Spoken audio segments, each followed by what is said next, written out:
The game is better because it's older, 25, 26. I laugh and say the guy got 2 kids and his wife and he's on his second wife. And it's being a pro. It's what being a pro basketball player is. Yes. But, John, you say go pro. Some would argue this is professional basketball. It is professional sports now. It's amateur basketball. It's not. No, it's not. No, it's not. But well, then let's just call it pro and let it be a pro basketball. Well, but when first of all, it was pro basketball before NIL, and Facts. I'll tell you why. Amateur sports don't make billions of dollars and pay their coaches and administrators millions. There is nothing about this that has ever been amateur once the money jumped up. And it started in 1984 with the U.S. Supreme Court ruling that allowed the conferences to sell their media rights.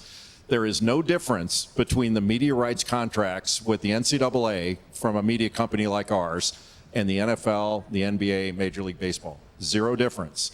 And right now, when we're talking about this, we're kind of taking an old school mentality of, hey, it used to be a certain way, and that's fine. But if we want players to stay, then sign them to long-term contracts and put buyouts in them. But the NCAA doesn't want to do that because they don't want them to be employees. They want to beg Congress for an antitrust exemption, and they're not going to get it. What other multi-billion-dollar industry is getting an antitrust exemption from Congress? There isn't one. What the NCAA should do is make rules that don't violate federal law. The rest of American business has to do it. They can do it too. Well, that's the one major difference then, right? Like that's the difference between being an NBA or NHL. There are rules and regulations. Also, there's a CBA. The players have a voice. The coaches have a voice. We don't have any of those guidelines. Because they don't want it. Exactly. The NCAA does not want it. And like when it drives me crazy when people say, well, we used to talk about education. What's stopping you from talking about education? If a player's not interested in education, then don't take the player. And if you don't like transfers, don't take transfers. Bro, oh my God, Jay Billis is cooking right now. This is the thing. I played Division I SEC football, and the biggest thing is people been getting paid. People getting paid way before I was in college.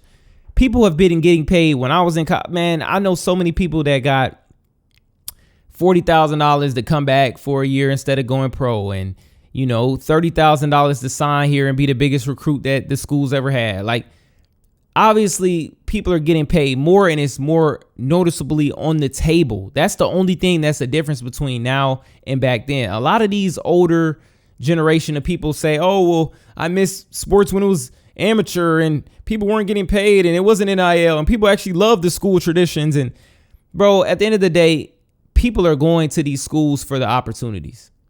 They're going to the school for the opportunities. When people people sign with, I still remember when Jabril Peppers signed with Michigan.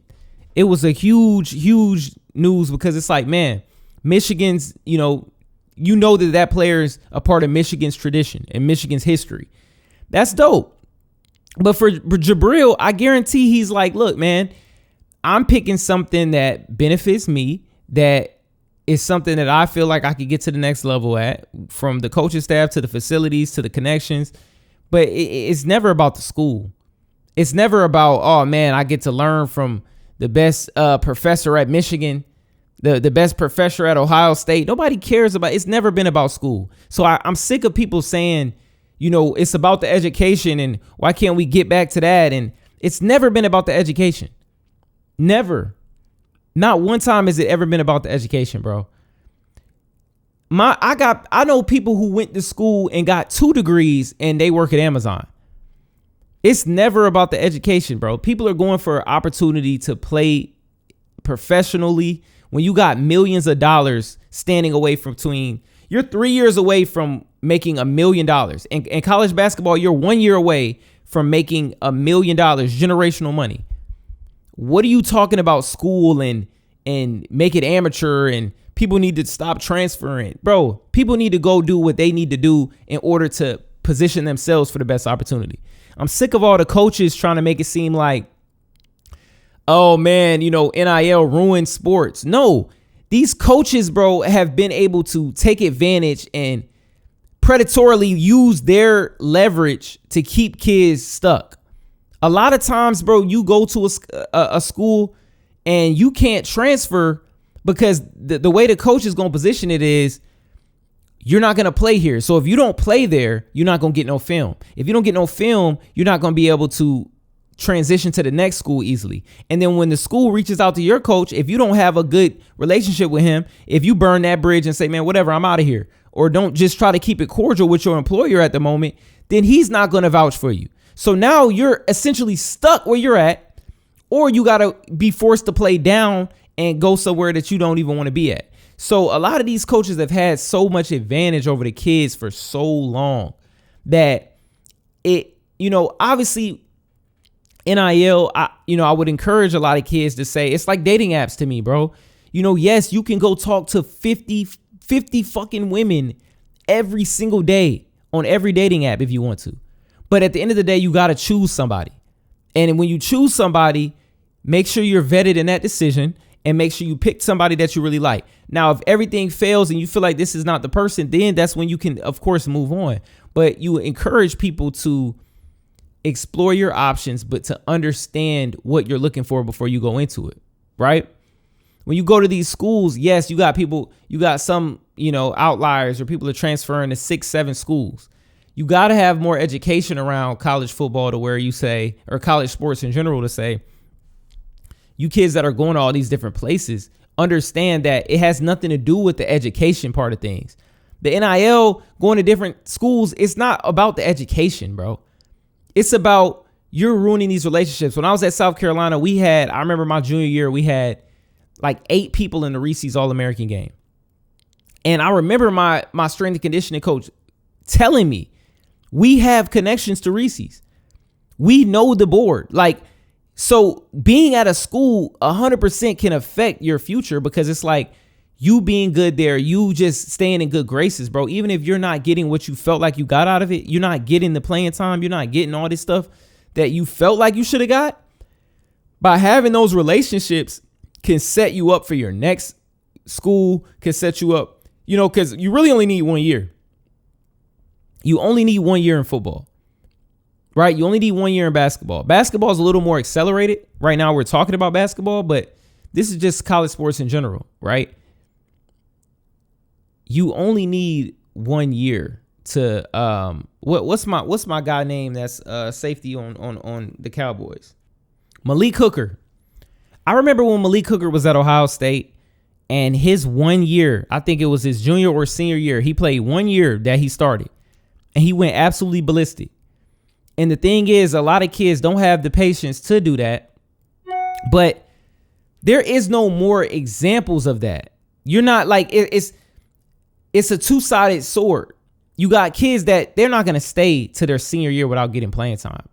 But at the same time, I would never encourage a kid to go stay at a school for 3 years and not play, because you don't realize schools are trying to replace you all the time.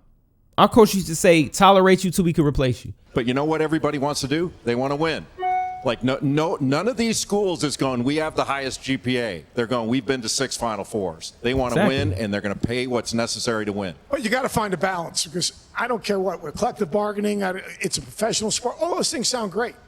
But in the end, these are 17 to 18-year-old kids. They're not kids. Well, yeah, it's called men's college basketball. They're adults. That's just rhetoric. No, a 17-year-old is not an adult. They're adults. A 17-year-old is a developing young person. That's different. That is not You say used to developing young man. And that's the thing. Look, man, Jay Billis is cooking. They always call these people kids when they want them to be kids, when they're trying to take advantage of them. Oh, these are just kids. They got to learn from us. Yes, bro. There's a lot of things that these kids got to learn, but these kids can also go to the Army and enlist at 18. They're learning there too, but they're also got their life on the line. They can go, you could do a lot of stuff. My thing is this: they need to be educated, but they are the reason that these college coaches are getting paid.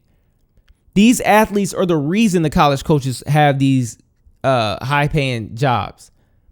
They're the reason that these schools have built this tradition and legacy from the players.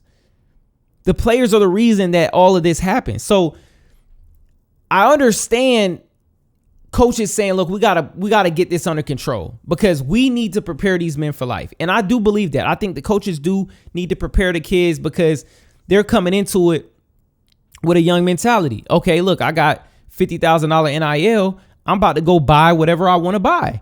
I'm about to go get the new whip. They're not thinking about the financial decisions. They're not thinking about the life decisions that they're trying to make, even when transferring. Coaches trying to, let people know, hey, look, transferring might not be best for you. But at the same time, you got to look at them as coaches don't want to look at these guys as colleagues. And I feel like right now they are. I think everyone's, similar. You're explaining to this kid that you're going to pay him $5 million to come, and then you're trying to teach him on top of paying him so much. I can see why coaches feel bad, because they're like, look, how am I going to get this guy $3 million and then try to tell him, hey, you need to be on class, you need to be at class on time? Because at the end of the day, when you get to the NFL, the coaches, my thing is this, when you get to the NFL, the reason why a lot of people fail when they get to the professional level, they don't have the discipline to do things on their own. Right? I think it was Eddie Lacy or Trent Richardson. Somebody said that they ultimately didn't make it in the league because they just couldn't work with their own within their own self. Okay, I got to go up to the gym. I got to go get this trainer. I got to do this. I got to do that. And they failed because of that. And the thing is like, these coaches are still trying to be hands-on. Hey, these kids don't know anything, man. We need to be there to teach them. But at the same time, you got to realize for what they're preparing for is the workforce, is the jobs. So they need to be able to operate on their own. Hey, look, man, I'm going to set you up with this financial advisor. Hey, I'm going to do it. They need to start treating them like adults and not like, oh, they don't need all this money because they're a kid. Help them with the money. Hey, look, give it to your parents. Boom, keep this, keep that. You got to adjust. And I'm sick of them trying to just justify it by what they used to do back in the day. Times have changed. Developing young man is still an adult. They get charged with a crime. They're charged as an adult. Can I just say this? Yeah. I've been one that has promoted young people making money 15 years ago. They're NIL. They should be able to do this. We just got to figure out, maybe it's collective bargaining. Maybe it's collective bargain with the trade union, the players, and we come up with something. This is not sustainable. If you don't want it to sustain, then say, let's just keep going as is. I'm in this. I mean, I don't mind kids transferring. I don't. But I'm saying, do we really want them to be able to go every year? And then you say, well, coach can. Well, if I left, my players can leave. If I leave, there is a buyout in there. So I don't know. I don't have all the answers, but I do know this. The transfer and the length of eligibility. A 17-year-old playing against a 28-year-old is not healthy and safe. It's just not. There needs to be some kind of years of qualification. And why in football do they make them stay 3 years? Because they say it's not safe. No, that's not why. The NFL has a collective bargaining agreement. You and I could go back and forth on this and have some fun with it. But they determine, so that's a great point. Like the NFL, it used to be 4 years. College football is 50 years older than the NFL.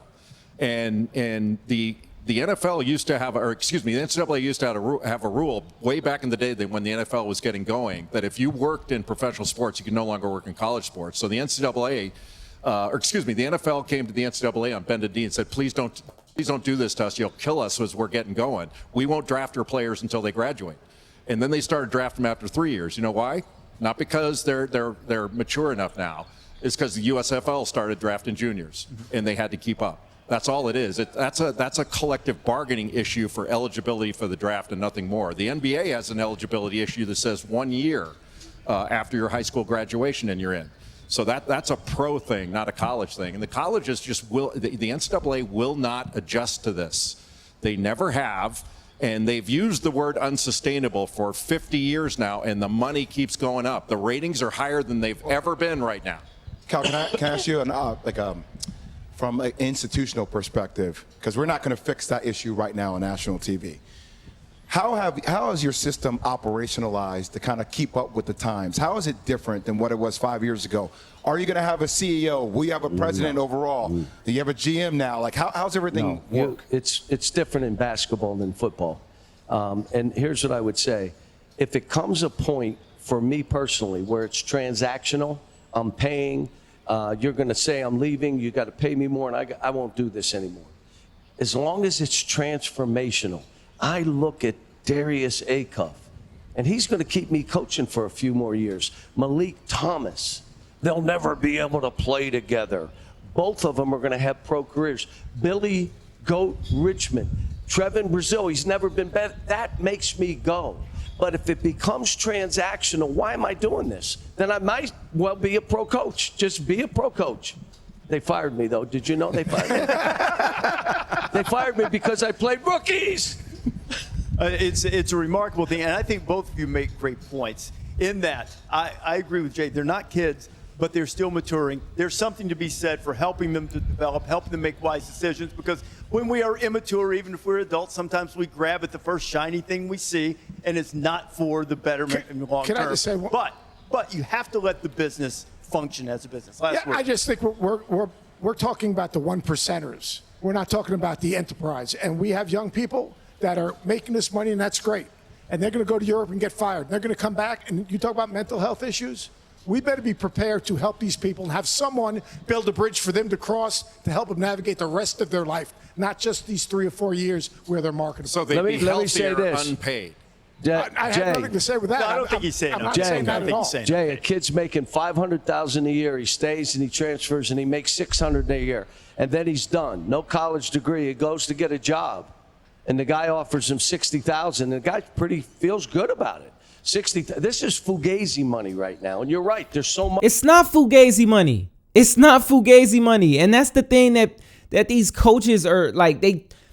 It's so funny that the coaches are trying to put that in your head that it's fake. Oh man, this money that you're getting right now, it doesn't mean nothing. It does mean something, because this is the thing.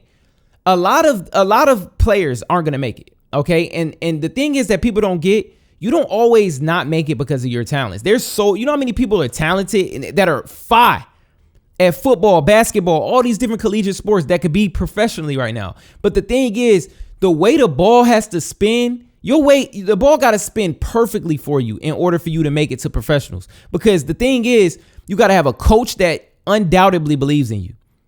Right? Because majority of coaches will tolerate you till they can replace you. They want to get the most out of you until they can get somebody better than you, and then they get somebody better than you, and it's a recycle.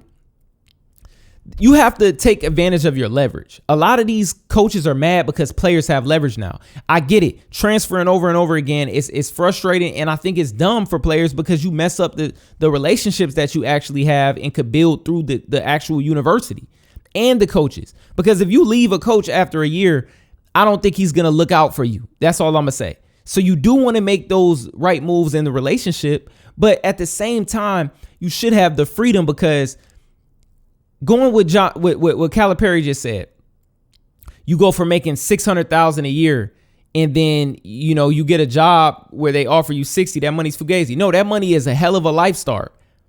Because guess what? If you make $500,000 your freshman year of college and you do something good, you make $500,000 a year in your freshman and sophomore year of college. You're able to put somebody up into a S&P 500. You know how many times you could bump your head and still be okay with $500,000 head start at 19? If you just educate you, what I think they need to do is instead of trying to lower the NIL and make sure players aren't getting as much, why don't you increase the education on the fact that this money needs to last you? So look, instead of spending it on a Hellcat, let's try to invest some of this. Don't say it's fugazi, because it ain't. Having $500,000 at 19, there's nothing fugazi about that. I promise you. I'm 30 and I don't have 500,000. So my thing is this. You need to increase the education on NIL and helping people understand how to navigate these relationships and not just worry about taking the money over the relationships. But at the end of the day, if I got a relationship with Calipari and I know that I'm one of his guys, I'm staying. But if I know I'm a fringe player and I'm a rotational guy and I got offered $400,000 to go to Louisville, I'm there. It's not that it's fugazi money. It's that, look, I'm not only going somewhere that I'm being financially invested into, but somebody who's investing a financial pot of money into you, they're also investing their time and attention to you. So they're going to try to develop you. It might not be as good as Calipari, but at the end of the day, if it doesn't work out, I got $500,000 in his situation where he said the player then gets a job offer for $60,000. Well, you still got money put up if you did it right. And now you have 0 student loans. And guess what? Who cares if you don't have a degree? You can always go back to school. I don't know why coaches steady try to push this. Get a degree, get a degree. You can get a degree at 50. You can always go back to school and get a degree. I will take $500,000 over a degree 50 times out of 50. I'm sick of them trying to push the degree thing as if it's like, oh man, like you gonna miss out on a degree. The richest people I know don't have degrees. I would damn near argue it's better to have a trade than it is to have a degree, unless you have it in a certain area that requires it in order to level up. But the way these coaches talk about degrees, they make it seem like that is the reason why you should stay 4 years out of university. You should stay for the relationships and connections for the professional level. Now, if you feel like you're not getting that, or if you feel like you can get a monetary opportunity, I would 100% tell a kid to take that. But they just don't know how to educate these kids on when and when not to go in on your options. You got to know when and when not to exercise your options, and know when a coach, hey, he's not messing with me. He's not playing me. They're trying to find different players. Let me go somewhere I could play. Bro, you know how many opportunities I've seen?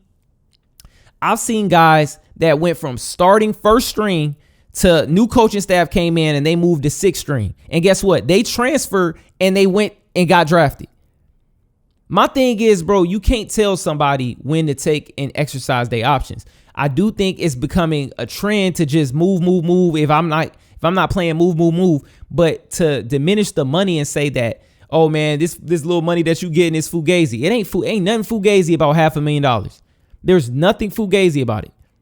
And it's stupid to even encourage somebody to believe that, because regardless, you have no student loans. You can always go back to school and get your degree. You're 20 years old with a $500,000 bank account head start. You can sit on that money and put it in a high yield savings account and just earn interest on that while you making your 60.